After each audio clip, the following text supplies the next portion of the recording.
Hello friends, welcome to Bhagavathi life style. இன்றைக்கி என்ன விலாகுன்னு பார்த்தீங்கன்னா ரொம்பவே சூப்பர் அட்டகாசமான விலாக் தான். என்னென்னா எங்களோட லன்ச் வந்து இன்றைக்கி வெஜிடேபிள் பிரியாணி ரொம்பவே சூப்பராக இருக்கும். அசல் அப்படியே பிரியாணி சாப்பிட்ற மாதிரியே இருக்கும், லைக் நான்வெஜ் மாதிரி. அந்த அளவுக்கு சூப்பர் டூப்பராக இருக்கும். இந்த வெஜிடேபிள் பிரியாணி சூப்பராக இருக்கும். நான் வந்து ஒரு 3/4 கிலோ அரிசி பாஸ்மதி ரைஸ் எடுத்திருக்கேன்.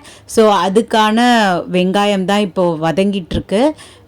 நான் வந்து 3 பெரிய வெங்காயம், நல்ல பெரிய சைஸ் வெங்காயம் 3 வந்து நீல வாக்கில் கட் பண்ணி அதை சேர்த்து வதக்கிட்டுருக்கேன். அதுக்கு அடுத்தது ஸ்பைசஸ்லாம் நம்ம எப்பயுமே சேர்ப்போம் இல்லைங்களா, அதே மாதிரி நம்ம சேர்த்துட்டு தேவையான அளவு இஞ்சி பூண்டு விழுது, நான் 1 டேபிள் ஸ்பூன் இஞ்சி பூண்டு விழுது அண்ட் பச்சை மிளகா ஒரு 4 பச்சை மிளகா, கொத்தமல்லி, புதினா எல்லாமே ஒட்டுக்கா சேர்த்துக்கணும்.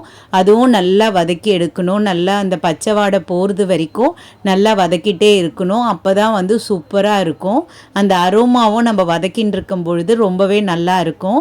நான் வந்து ஒரு 4 தக்காளி நல்லா கையிலேயே ஸ்மாஷ் பண்ணி வச்சுருந்தேன். ஸோ அதை தான் நான் ஆட் பண்ணுறேன். சூப்பராக இருக்கும். கையில் நம்ம ஸ்மாஷ் பண்ணிட்டா, நம்ம நறுக்கி போடுறத விட இந்த மாதிரி ஸ்மாஷ் பண்ணி போட்டு விட்டால் ரொம்பவே அட்டகாசமாக இருக்கும்.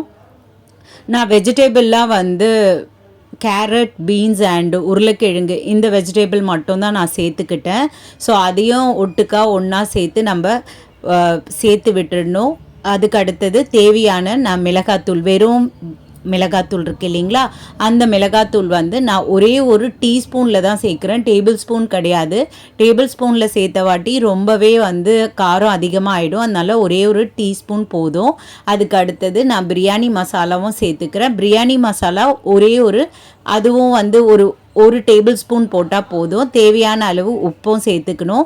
சேர்த்துட்டு நல்லா வதக்கி விடணும். அந்த எல்லாமே ஒன்றா சேர்ந்து வதங்கி வரும். அப்போ அந்த தருவாயில் நம்ம வந்து தயிரும் சேர்த்துக்கணும். நான் தயிர் வந்து 1.5 டேபிள் ஸ்பூன் சேர்த்துக்கிட்டேன். அப்போ தான் வந்து ரொம்ப நல்லாயிருக்கும். கொஞ்சம் எண்ணெய் வந்து நம்ம தூக்கலாக கொடுத்தோன்னா நம்மளுக்கு ரொம்பவே டேஸ்ட் இருக்கும். ரொம்ப எண்ணெய் கம்மியாக விட்டோன்னா வந்து ஒரு மாதிரி ட்ரையாக இருக்கிற மாதிரி இருக்கும் வெஜிடேபிள் பிரியாணி. ஸோ அதனால தான் நான் கொஞ்சம் எண்ணெய் வந்து அதிகமாக விட்டுருக்கேன். நான் கடலை எண்ணெய் தான் யூஸ் பண்ணுறேன். ஸோ அதனால தான் சொல்கிறேன். ஸோ நீங்கள் வந்து நல்லா வதக்கணும். இது வதக்கிறதுல தான் இருக்குது. வதக்கும் பொழுது எண்ணெய் பிரிஞ்சு மேலே வரணும். அந்த தருவாயில் நம்ம வெட்டி வச்சுருக்க, கட் பண்ணி வச்சுருக்க இந்த வெஜிடபிள்ஸ்லாம் நம்ம ஆட் பண்ணிக்கணும். ஆட் பண்ண வாட்டி நல்லா வதக்கி விடணும். அது எவ்வளோ வதக்குறோமோ அவ்வளோ டேஸ்ட் கொடுக்குங்க. ஜஸ்ட்டு நம்ம வந்து ஒரு ஒரு ஒரு 2 மினிட்ஸ் அந்த மாதிரி வதக்கிட்டு உடனே என்னென்னலாம் சேர்க்கணுமோ அப்படியெல்லாம் இல்லாமல் நம்ம வந்து கொஞ்சம் நேரம் எடுக்கும். ஒரு 5 மினிட்ஸ் ஆக நம்ம வதக்கி எடுக்கணும். அதுக்கு அடுத்தது தேவையான அளவு தண்ணீரும் நம்ம சேர்த்துக்கணும்.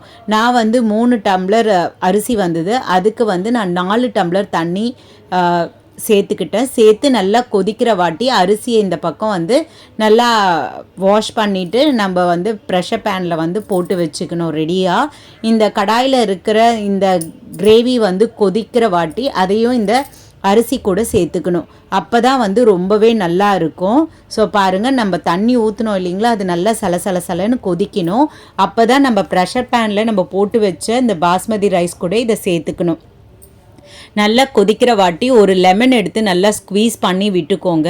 அப்போ தான் வந்து ரொம்பவே நல்லா இருக்கும். டேஸ்ட்டு சூப்பராக இருக்கும். லெமன் வந்து உங்களுக்கு ஒரு லெமன் வேணான்னா நீங்கள் 1/2 லெமன் கூட எடுத்துக்கோங்க. நான் பாருங்கள் ப்ரெஷர் பேனில் சேர்த்தாச்சு. சேர்த்துட்டு இந்த எல்லாத்தையும் ஒன்றா கலந்து விட்டுட்டு நம்ம லிட் போட்டு மூடி விட்டுடணும். நல்லா கலந்து, ரொம்ப கலராதிங்க, ஜஸ்ட்டு ஒரு பூ போல் கலரி விட்டுட்டு லிட் போட்டு மூடி விட்டுட்டு உங்களுக்கு எவ்வளோ விசில், நான் வந்து 2 விசில் விட்டுருக்கேன். உங்கள் குக்கரில் உங்களுக்கு எந்த விசில் வேணுமோ அவ்வளோ விட்டுக்கோங்க, நல்லா சாதம் வேகிறதுக்கு. அதுக்கு அடுத்தது நீங்கள் ஓப்பன் பண்ணி பார்த்தீங்கன்னா நல்லா ஒவ்வொரு சாதமும் நல்லா ஒரு சேமியா மாதிரி நீல வாக்கில் அவ்வளோ அருமையாக சூப்பராக வருங்க. இதுதான் என்னோடய ஸ்டைல் வெஜிடேபிள் பிரியாணி.